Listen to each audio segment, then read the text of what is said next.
తమ సమస్య చెప్పుకునేందుకు ఒక యువతి పోలీస్ స్టేషన్ మెట్లు ఎక్కడం జరిగింది. కానీ తనకే సమస్య అయిందనే చెప్పొచ్చు. ఇదంతా కూడా మేడ్చల్ పోలీస్ స్టేషన్‌లో జరిగింది. పోలీసులే అడ్డదాడి తొక్కుతున్నారని పూర్తిగా అయితే వార్త వస్తుంది. మొత్తం మీద చూసుకుంటే ఎవరైతే పోలీస్ స్టేషన్‌కి వచ్చిన యువతి ఒక కానిస్టేబుల్ నేను న్యాయం చేస్తానని పలికి ఒకవైపు అతను కామకోరిక తీర్చుకున్నాడని తెలుస్తుంది. చివరికి ఆమెను గర్భవతిని చేసి ఒకవైపు నేను ప్రేమిస్తున్నాను మాయమాటలు చెప్పి ఒకవైపు ఆ మహిళ ఎవరైతే గర్భం దాచిందో తనపైన దాడికి పాల్పడ్డారు. మరోవైపు ఆ బాధిత యువతి ఎవరైతే ఉందో నన్ను మోసం చేశాడు ప్రేమ పేరుతో సుధాకర్ రెడ్డి అనే ఒక కానిస్టేబుల్ నన్ను భయప్రాంతులకు గురి చేశారు, ప్రాణహాని ఉంది అంటూ ఆ హయ్యర్ ఆఫీషియల్స్తో మాట్లాడడం జరిగింది. దాని ప్రకారం కేసు నమోదు చేశారు. ఒకసారి మనతో పాటు ఏసీపీ శ్రీనివాస్ రెడ్డి ఉన్నారు, మాట్లాడే ప్రయత్నం చేద్దాము. సుధాకర్ రెడ్డి పైన ఒక మహిళ కంప్లైంట్ చేసింది, ప్రేమ పేరుతో నన్ను మోసం చేశారు, పలుమారు నా మీద అత్యాచారం చేశాను. అసలు ఏం జరిగింది? అదే ఆమె నా పోలీస్ స్టేషన్కి నాకు వేరే పన్నెండు వెళ్తే సివిల్ మ్యాటర్ అని పోలీసులు మా వాళ్ళు చెప్పడం జరిగింది. ఇతడు క్రైమ్ కానిస్టేబుల్, జనరల్గా మఫ్టీ డ్యూటీలో ఉంటాడు. అతడు నేను న్యాయం చేస్తానని మాట్లాడతానని చెప్పి పరిచయం పెంచుకొని ఆ పరిచయం ఆసరాగా తీసుకొని శారీరకంగా అనుభవించిన క్రమంలో నన్ను పెళ్లి చేసుకుంటానన్నాడు అని ఆ యువతి అంటున్నది. కానీ అతనికి అప్పటికే పెళ్ళి అయి ఉంది. ఆ మాట చెప్పలేడు యువతికి, ఆ మాట చెప్పలేదని ఆమె చెప్తున్నది. దాని ప్రకారం ఆమె చెప్పిన ఇనిషియల్ వర్షన్ ప్రకారం వెంటనే అతన్ని అరెస్ట్ చేసి రిమాండ్ చేయడం జరిగింది.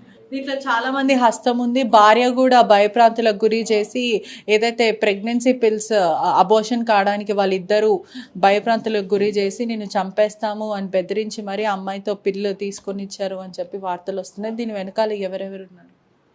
దాని వెనకాల ఎవరైతే లేరు, వాళ్ళిద్దరూ కలిసి సాన్నిహితంగా తిరిగినప్పుడు దానికి సాక్ష్యాలు పెట్టుకొని తిరిగారు. అంటే భార్య కూడా బెదిరించింది. ఏదైతే ఆ మహిళ వెంటనే నువ్వు నన్ను మోసం చేస్తున్నావు అన్న తర్వాత భార్యకు కూడా నిజం తెలిసిపోయిన తర్వాత భార్యాభర్తలు ఇద్దరు వెళ్ళి ఆమెను భయప్రాంతులకు గురి చేసి ఆ తర్వాత తనని కొట్టారు అని చెప్పి మహిళ చెప్పుకొస్తుంది. ఆమె చెప్తున్నది ఏ భార్య అయినా యాక్సెప్ట్ చేయదు. దానికి సంబంధించి కొన్ని ఆల్టర్కేషన్స్ జరగచ్చు. దానికి సంబంధించి ఎవిడెన్స్ అయితే ఆమె ఏమి ఇవ్వలేకపోతున్నది. నన్ను ఇంటికి పిలిచి కొట్టారు అంటున్నది. మరి ఇంటి చుట్టుపక్కల ఎవరికైనా తెలుసా అంటే ఎవరికి తెలియదు అని అంటున్నది. ఆమెకు ఒక్కదానికే తెలుసు అంటున్నది. ఆమె ఒక్కదానికే తెలుసు అన్న విషయం మీద డిపెండ్ అవ్వాలంటే మాకు కూడా కొన్ని లిమిట్స్ ఉంటుంది. మేము ఆమెకు సపోర్టివ్ ఎవిడెన్స్ కోసం వీఆర్ ట్రైయింగ్. అంటే తను గతంలో కూడా మేడ్చల్ పోలీస్ స్టేషన్లో మరొక వ్యక్తి నన్ను మోసం చేశాడని కేసు పెట్టింది. తను రిపీటెడ్గా ఇలానే ఒఫెండ్ చేస్తూ ఉందా, లేకపోతే నిజంగా జెన్యూన్ కేసు కింద తీసుకోవాలి? మీరు అన్నట్టు ఇంతకుముందు కూడా 162/22 క్రైమ్ ఒకటి పెట్టింది. సేమ్ ఇదే కంటెంట్. ఒక అతను నా పెళ్ళి చేసుకుంటానని చెప్పి నన్ను వాడుకొని మోసం చేసిందని పెట్టడం జరిగింది. ఆ కేసులో కూడా నేను ఈ కేసు గురించి వస్తేనే నన్ను మళ్ళీ ఈయన ఇబ్బంది పెట్టిందని చెప్తున్నది. ఏదేం చేసినా ఒక యూనిఫామ్ పర్సన్గా, డిసిప్లిన్ పర్సన్గా పోలీస్ స్టేషన్కి వచ్చిన అమ్మాయిని వాడుకోవడం తప్పు. కాబట్టి ఇనిషియల్గానైతే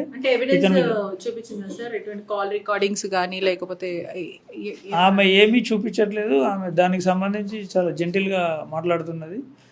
వాట్సాప్ కాల్స్ అని అంటున్నది. తర్వాత వాయిస్ రికార్డ్స్ ఉన్నాయా అంటే ఉండే కానీ నేను అది ఫోన్ పగలగొట్టిన అంటున్నది. ఎవిడెన్స్ లేవు అని చెప్తుంది. ఇష్యూస్ అని చెప్తూ ఎవిడెన్స్ లేవు అంటున్నది. సుధాకర్ రెడ్డిని ఎలా ఫిక్స్ చేయడం జరిగిందంటే అతని మీద కేసులు నమోదు చేశారు కదా, ఏ పరంగా అంటే తను ఎటువంటి ఎవిడెన్స్ సబ్మిట్ చేసింది? అతడు కూడా అడ్మిట్ అండ్ ఓవరాల్గా నాకు ఆమెకు సాన్నిహిత్యం ఉండే, కాకపోతే ఆమె చెప్పినవన్నీ నిజాలు కాదు, నేను పెళ్లి చేసుకుంటున్నానని చేసింది అయితే కాదు. ఆమె వచ్చింది, నాకు ఆమెకు పరిచయం మ్యూచువల్ అండర్స్టాండింగ్లో చేసినామని చెప్పడం జరిగింది. సో యూనిఫామ్ డ్యూటీలో అది కూడా తప్పే కాబట్టి మేము దానికి సంబంధించి అతన్ని అయితే రిమాండ్. ఎటువంటి కేసులు బుక్ చేశారు అతను? ఆమె షెడ్యూల్ కాస్ట్ సంబంధించిన వ్యక్తి కాబట్టి SC/ST యాడ్ చేయడం జరిగింది. అండ్ ఇప్పుడు ఇది BNSలో టెక్నికల్ రేపుకు సంబంధించి సెక్షన్ ఉంది, ఆ సెక్షన్ కూడా యాడ్ చేయడం జరిగింది.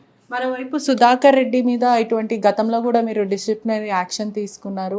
ఇలానే వస్తున్న వాళ్ళ మీద, పోలీస్ స్టేషన్కి వస్తున్న వాళ్ళ మీద కూడా అసభ్యంగా మాట్లాడడం, వాళ్ళతోని ప్రవర్తించడం ఏదైనా జరిగిందా గతంలో? ఆయన బిహేవియర్కి సంబంధించి కొంత మాకు ప్రాపర్గా లేదన్న సమాచారం మేరకు మేము రిపోర్ట్ పెట్టి హెడ్ క్వార్టర్కి అటాచ్ చేయడం జరిగింది.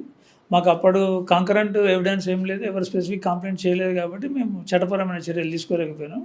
కానీ మా డిసిప్లినరీ యాక్షన్కు అవన్నీ ఏం అవసరం లేదు, మాకు కేవలం సమాచారం ఉంటే సరిపోతే దాని ప్రకారంగానే మేము అతన్ని హెడ్ క్వార్టర్కు మా ఉన్నతాధికారుల ఉత్తర్వుల మేరకు అటాచ్ చేయించడం జరిగింది. అంటే ఈ ఘటన చూసుకుంటే ఎక్కడనో జరిగింది కూడా కాదు, కేవలం పోలీస్ స్టేషన్లోనే భద్రత లేకపోతే ఇంకా ప్రజలు ఎక్కడికి పోతారన్న వార్త కూడా వస్తుంది. దాని మీద మీరు ఏం చెప్తారు? అంటే అన్యాయం జరుగుతూనే పోలీస్ మెట్లు ఎక్కుతారు, అటువంటిది పోలీసులే అన్యాయం చేస్తున్నారంటే దాన్ని ఏం చెప్తారు?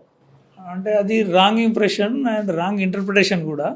పోలీస్ స్టేషన్లో జరగలేదు, అది పోలీస్ స్టేషన్లోకి ఆమె వెళ్ళి ఇన్స్పెక్టర్ని కలిసి బయటికి వచ్చిన తర్వాత గేట్ దగ్గర జరిగిన విషయం అది.